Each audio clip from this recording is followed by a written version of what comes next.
할렐루야, 할렐루야. 다윗의 자손으로 이 땅에 오신 왕이라는 제목으로 하나님의 말씀을 전하겠습니다. 제가 올해 본 영화 중에 가장 인상 깊었던 영화가 있는데요. 킹 오브 킹스라는 애니메이션 영화입니다. 왕 중의 왕이라는 이 애니메이션은요, 북미와 아시아에서 큰 호평을 받고 세계적인 흥행을 거둔 그런 작품입니다.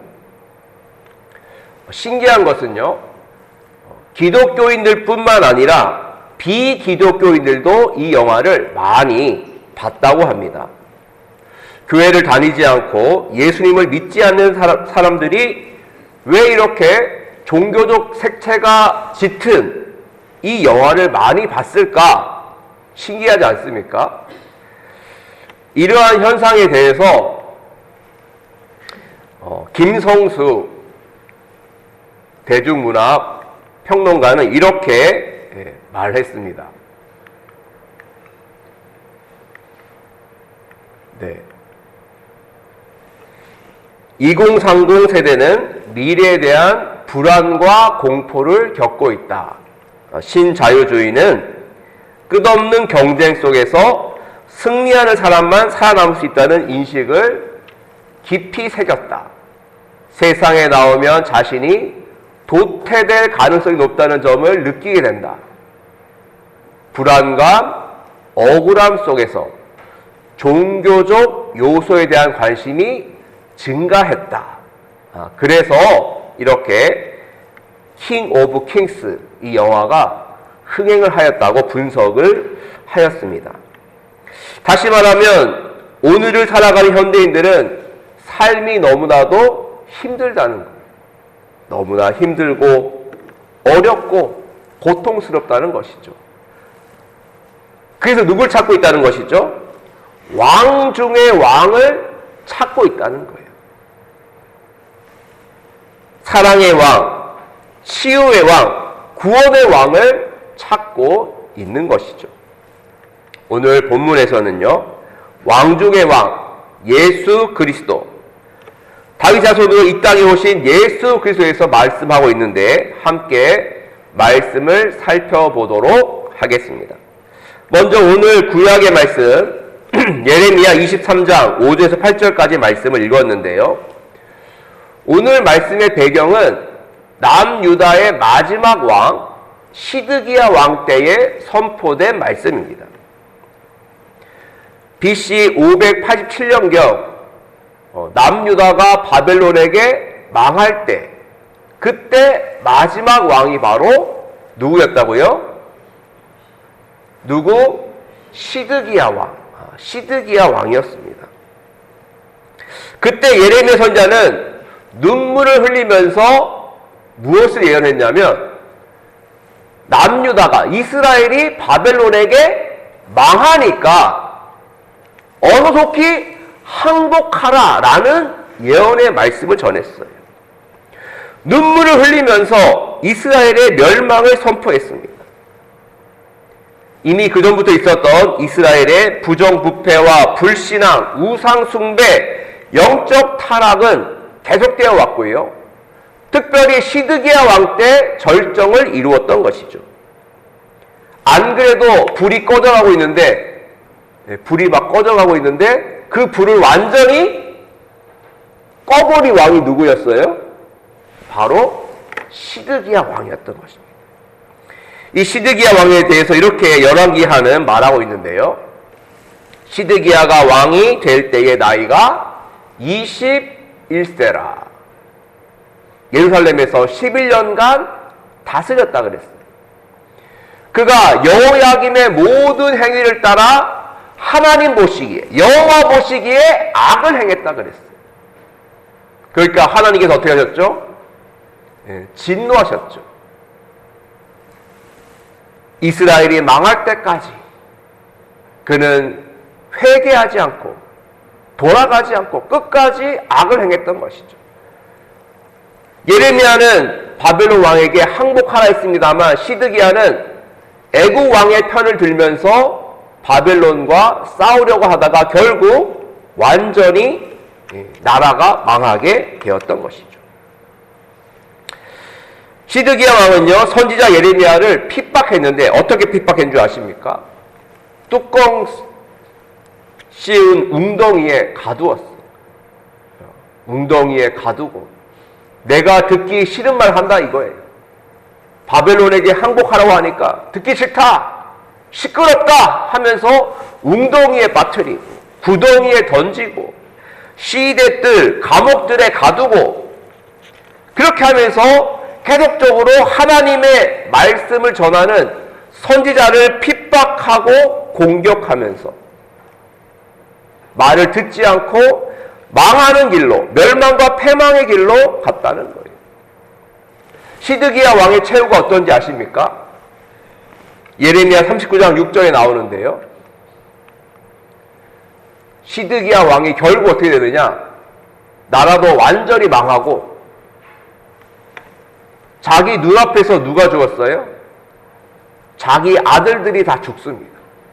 바벨론에 의해서 아들들이 다 죽고 시드기야는 눈을 잃죠. 눈이 빼져서 바벨론으로 끌려가는 그렇게 되어버리고 말았던 것이죠. 하나님의 말씀을 듣고 회개하고 방향을 바꿨어야 되는데 듣지 않고 그냥 내가 갈 길 내가 가겠다라고 하면서 그렇게 죄악 길로 가다가 비참한 최후를 맞이하게 되었던 것이죠. 요즘 최근에 유명한 연예인들 몇 명이 활동을 중단한 사태가 발생했습니다. 뉴스를 보셔서 아시겠습니다만 이름만 대면 알만한 TV만 틀면 나오던 그 연예인들이 갖가지 의혹과 논란이 퍼지면서 현재 활동 중인 모든 프로그램에서 하차하는 그런 일들이 생겨났어요. 안타까운 것은요, 그들의 가까운 지인들이 그들에게 계속 경고를 했다는 거예요. 이러면 안 돼. 그런 사람들 가까이 하면 안 돼. 조심해야 돼. 유의해야 돼. 큰일 날 수 있어. 계속적으로 권면하고 충고를 했단 말이죠. 그런데 그런 충고의 말, 경고의 말을 듣지 않았던 거예요. 안 들어요, 안 들어. 그러다가 결국은 그 모든 논란이 확산되면서 이제까지 쌓았던 부와 명예와 인기와 경력이 하루아침에 물거품처럼 사라지고 말았던 것이죠. 그때라도 듣고 변화하고 새로워져야 됐었는데 듣지 않고 제멋대로 하다가 결국 완전히 길을 잃어버리고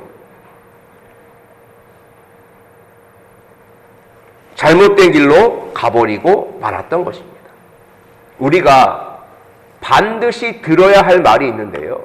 그 말은 나를 진정으로 사랑하는 사람의 말은 들어야 돼요. 네. 나를 진정으로 사랑하는 그 사람의 말은 듣는 것이 좋습니다. 그리고 또한 우리 하나님께서 우리에게 주신 말씀이 있지 않습니까? 그 말씀 역시 우리는 듣고 마음에 새기고 그 말씀대로 살아야 될 줄로 믿습니다. 그 말씀을 듣고 돌이킬 때 회복이 있고요, 은혜가 있고 구원과 영광이 오게 될 줄로 믿습니다. 오늘도 주님께서 주시는 그 말씀에 귀를 기울이고 그 말씀에 순종하며 나아가는 우리 모두가 되기를 주님의 이름으로 간절히 축원드립니다. 이렇게 이스라엘이 멸망으로 향하여 가고 있을 때 하나님께서는요, 예레미야 선지자에게 희망의 메시지를 전하였어요. 바로 오늘 본문 말씀입니다. 예레미야 23장 5절 6절 말씀 같이 읽도록하겠습니다. 시작. 여호와의 말씀이니라. 보라, 때가 이르리니 내가 다윗에게 한 의로운 가지를 일으킬 것이라. 그가 왕이 되어 지혜롭게 다스리며 세상에서 정의와 공의를 행할 것이며 그의 날에 유다는 구원을 받겠고 이스라엘은 평안히 살 것이며 그의 이름은 여호와 우리의 공이라 일컬음을 받으리라.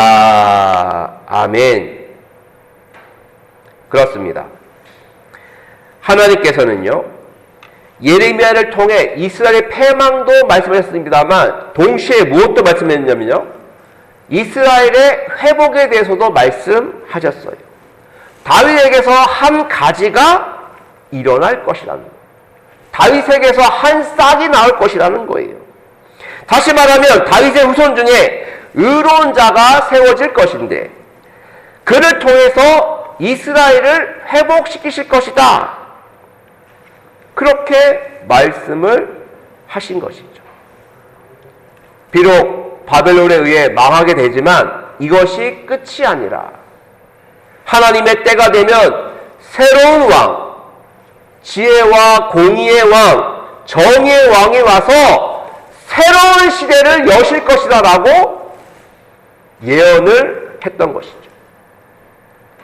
그렇습니다. 하나님은요, 죄를 미워하시는 분이세요.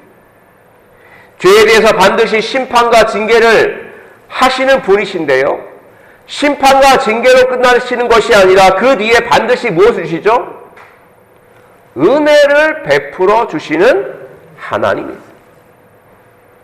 선악과를 따먹고 에덴 동산에 쫓겨난 아담과 하와를 위해 가죽옷을 입혀 주셨듯이 동생 아벨을 죽여 그 죄로 평생 쫓겨다니게 된 가인에게 표를 주셨듯이 하나님은 죄에 대해서 징계하고 심판하시지만 그 이후에는 반드시 은혜와 사랑으로 덮어주시고 새롭게 하시는 하나님이신 줄로 믿습니다. 그래서 하나님께서는요, 이스라엘과 이스라엘 백성들에게 의로운 종, 새로운 왕이 온다.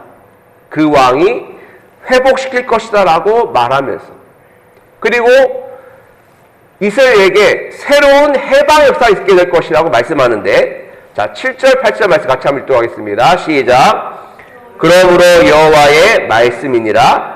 보라, 날이 이르리니 그들이 다시는 이스라엘 자손을 애굽 땅에서 인도하여 내신 여호와의 사심으로 맹세하지 아니하고 이스라엘 집 자손을 북쪽 땅 그 모든 쫓겨났던 나라에서 인도하여 내신 여호와의 사심으로 맹세할 것이며 그들이 자기 땅에 살리라 하시니라. 아멘.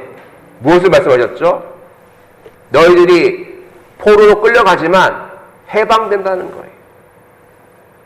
해방되어서 다시 풀려나게 될 것이고 돌아오게 될 것이고 그래서 너희의 고향 땅에서 다시 살게 될 것이다. 이렇게 희망과 소망의 메시지를 함께 전했던 것입니다. 구약의 말씀은 망해가는 이스라엘에게 다윗 자손에서 의로운 왕이 나오실 것이고 너희들이 해방되어 다시 고향으로 돌아갈 것이라는 희망의 메시지를 전하고 있습니다. 자, 그 말씀은 어떻게 성취가 되었을까요? 시간이 지난 후, 몇백 년이 지난 후에 유대 땅 베들레헴에서 놀라운 일이 일어나게 되는데 그 약속의 성취에 대해서 신약 마태복음은 이렇게 말하고 있습니다.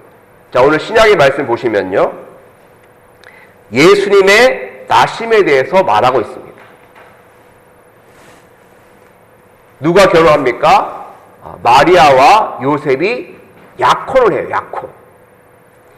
자, 약혼을 하고 시간이 지났는데 요셉이 발견한 것이 있습니다. 그것이 뭐냐면 바로 마리아가 임신을 한 거예요. 동거하기 전인데 잉태를 한 것이죠. 자, 그러니까 이것은 오해할 수밖에 없는 그런 상황입니다. 아직 같이 이불도 덮지 않았는데 임신을 했다? 이것은 무엇을 말하고 있죠? 나 외에 다른 남자와의 음행이 있었다는 것을 추측할 수밖에 없는 그런 상황인 거예요. 자, 그래서 사실 율법 조문에 의하면요, 이렇게 간음을 하고 죄를 지으면 어떻게 되죠? 뭘로 치라 그랬습니까? 예, 맞아요. 돌로 쳐야 됩니다. 예수님께서 간음한 한 여인을 구해주신 적이 있지 않습니까? 이 여인도 간음죄로 인해서 군중들에게 돌을 맞아 죽을 수밖에 없는 그런 상황이었는데 예수님께서 이 여인을 구해주시죠. 죄 없는 자가 돌로 쳐라 하시면서 구해주시지 않습니까? 똑같은 상황이에요. 사실 마리아도 간음죄로 의심받아서 돌로 맞아 죽을 수밖에 없는 그런 상황이었습니다. 하지만 요셉은 어떤 사람이었다고 했습니까?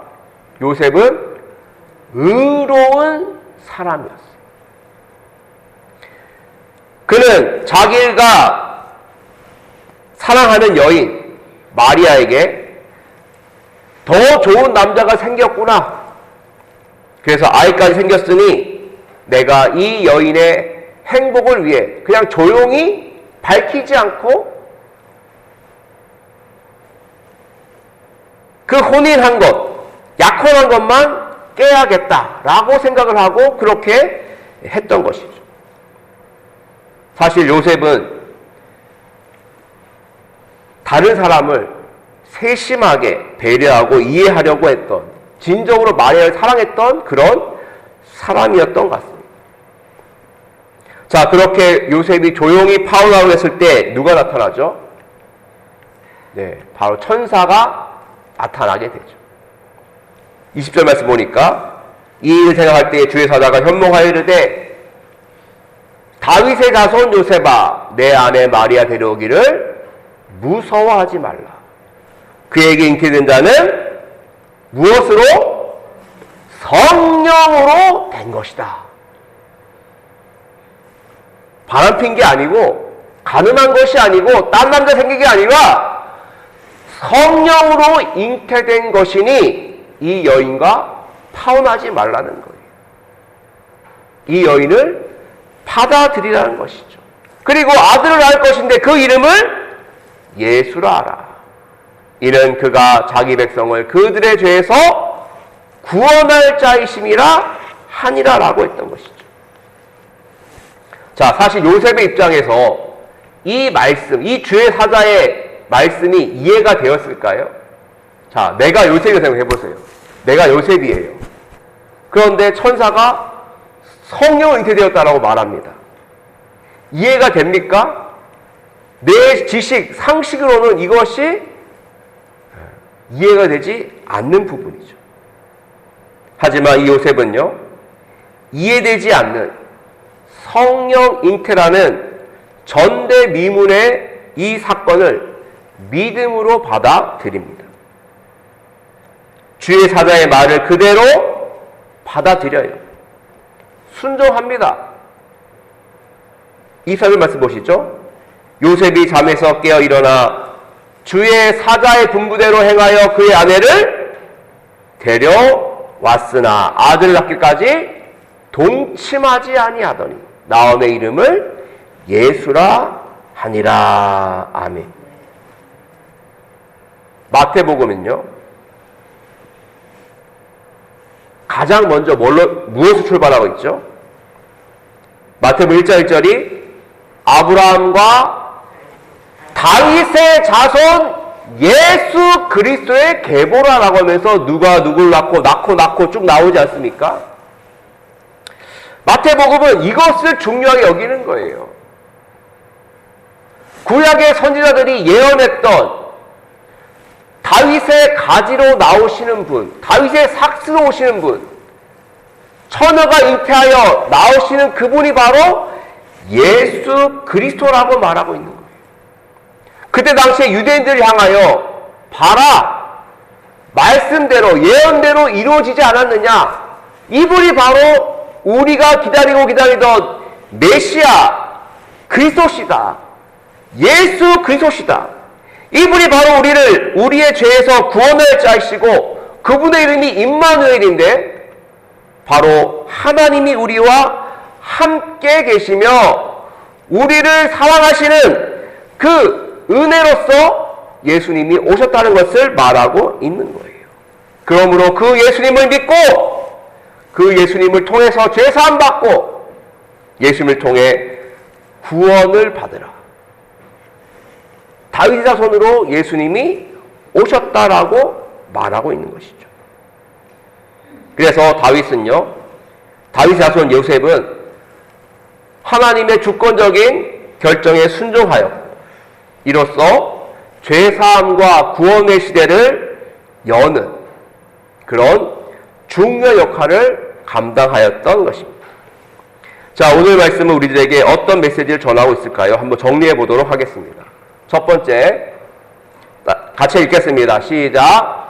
왕 중의 왕은 다윗 자손으로 이 땅에 오신 예수 그리스도이다. 아멘. 믿으십니까? 그렇습니다. 왕 중의 왕은 다윗 자손으로 이 땅에 오신 예수 그리스도십니다. 그 영화 제목처럼 킹 오브 킹스처럼 왕 중의 왕이시죠. 세상에는 많은 왕들이 있습니다. 정치적으로, 경제적으로, 사회적으로, 문화적으로 세계를 주도하는 왕 같은 사람들이 있어요. 우리의 눈으로 볼 때 그들이 세상을 주도하는 것처럼 보이고 세상을 움직이는 것처럼 보여도 진정한 왕은 구약의 예언대로 2000년 전 유대 땅 베들레헴에 오신 예수 그리스도, 우리를 위해 이 땅에 오셨고 우리를 위해 죽으시고 부활하셨고 마지막 날 이 땅에 다시 오실 그분이 바로 우리의 진정한 왕이신 줄로 믿습니다. 누가 우리를 죄에서 건져낼 수 있겠습니까? 누가 우리를 천국으로 인도할 수 있겠습니까? 오직 예수님밖에는 없는 것이죠. 예수님만이 우리를 새하늘과 새 땅, 새 예루살렘으로 인도하실 수 있는 우리의 구주시며 왕이심을 믿으시기를 바랍니다. 그리고 그분을 진정으로 사랑하고 섬기시기를 바랍니다. 나의 왕은 오직 예수 그리스도 당신뿐입니다. 그 고백이 우리에게 있길 간절히 기원합니다. 자, 오늘의 본문 메시지 두 번째 메시지는요, 불순종하면 망하고 순종하면 산다는 것. 앞에서 언급했듯이 시드기야 왕은 어떻게 했습니까? 하나님 말씀에 불순종하다가 결국 망하고 말았어요. 자기 아들들은 다 죽었고 자신의 눈이 뽑힌 채 바벨론으로 끌려갔습니다. 예레미야 선지자의 예언을 무시하고 조롱하고 비웃고 오히려 박해하다가 결국 그렇게 비참한 최후를 맞이하고 말았던 것이죠. 반면 요셉이 어떻게 했습니까? 이해가 되지 않는 상황이었습니다만 하나님의 말씀에 주의 사자의 메시지를 그대로 받아들이고 순종했죠. 내 뜻과 내 생각을 내려놓고 하나님 말씀에 귀를 기울이고 그 말씀대로 나아갔더니 결국 다윗 자손으로 예수님이 이 세상에 오시게 되었고 그로 인해 구원의 역사의 문이 열리게 된 것입니다. 그러므로 우리들은요, 요셉처럼 주님의 말씀에 순종하며 나아가야 될 줄로 믿습니다. 내 뜻과 내 생각을 내려놓고 주님의 말씀에 귀를 기울이고 그 말씀을 묵상하며 그 말씀을 마음에 생기며 그 말씀대로 나아가시기를 바랍니다. 그러면 주님의 구원 역사에 함께 동참하며 주님 오시는 날 주님의 오른편에 서는 하나님의 백성이 될 줄로 믿습니다. 잘하였도다 착하고 충성된 종이라는 칭찬을 받게 될 것이며 생명의 면류관을 또한 받게 될 줄로 믿습니다. 순종함으로 주님의 뜻, 하나님의 나라를 이루어 나가는 우리 모두가 되기를 간절히 기원합니다. 마지막으로 오늘 본문이 주시는 세 번째 메시지는요, 하나님께서 우리를 사랑하신 것처럼 뭐하라? 서로 사랑하라입니다. 하나님께서 예수 선지자를 통해서 망해가는 이스라엘에게 희망의 메시지, 새로운 왕에 대한 메시지를 전하셨습니다. 그렇게 하신 것은 하나님께서 이스라엘 너무나도 사랑하셨기 때문이죠. 물론 징계가 있지만 그 징계 후에는 해방의 때가 오고 새로운 왕이 오신다는 그런 메시지를 전할 수 있었던 것은 바로 하나님의 사랑 때문이었습니다. 하나님의 사랑은 이처럼 너무나도 큰 사랑이죠. 하나님의 사랑이 너무나 커서 우리들에게 누굴 보내셨습니까? 바로 당신의 아들이신 예수 그리스도를 보내주신 거예요. 하나님이 세상을 이처럼 사랑하사 독생자를 주셨습니다. 이는 저를 믿는 자마다 멸망치 않고 영생을 얻게 하려 하심이라. 그렇습니다. 하나님은 우리를 너무나도 사랑하십니다.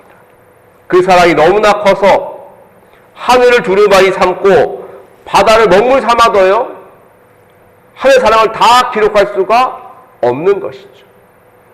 하나님의 크신 사랑 다 쓸 수 없어요. 저 하늘 높이 쌓아도 채우지 못하고요. 하나님의 사랑은 측량할 수 없는 영원히 변치 않는 사랑인 줄로 믿습니다.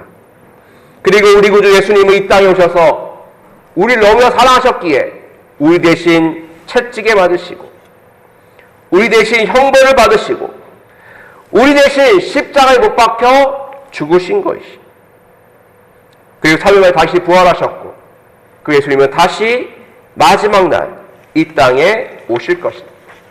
그러므로 주님 오시는 그날까지 우리가 지켜야 할 계명은 바로 예수께서 주셨던 계명이죠. 새 계명이죠. 새 계명을 너희에게 주노니 서로 사랑하라. 내가 너희를 사랑한 것 같이 너희도 서로 사랑하라.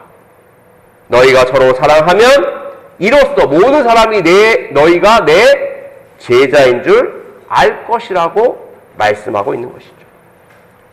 예수께서 이 땅에 오셨고 또 마지막 날 다시 오실 것입니다. 다시 오셔서 우리들에게 물어보실 거예요. 내가 명령한 그 세 계명 잘 지켰니? 서로 사랑했니? 얼마나 사랑했니? 얼마나 섬겼니? 얼마나 교회를 사랑하고 교회를 위해 충성을 다했니라고 물어보실 거예요. 그때 우리는 이렇게 대답할 것입니다. 네, 주님, 저희들 최선을 다해 서로 사랑하며 살았습니다. 기도하며 도우며 섬기며 복음 전하며 그렇게 살았습니다. 하나님을 사랑하고 이웃을 사랑하면서 그렇게 살았습니다. 내가 그렇게 산 거 주님께서 다 아실 줄로 믿습니다. 그렇게 주님께 말할 수 있는 우리가 되었으면 좋겠습니다. 그런 마음으로 이제 곧 다가오는 성탄절을 준비하며 나아가는 우리 모두가 되기를 주님의 간절히 축원드립니다. 함께 기도하겠습니다.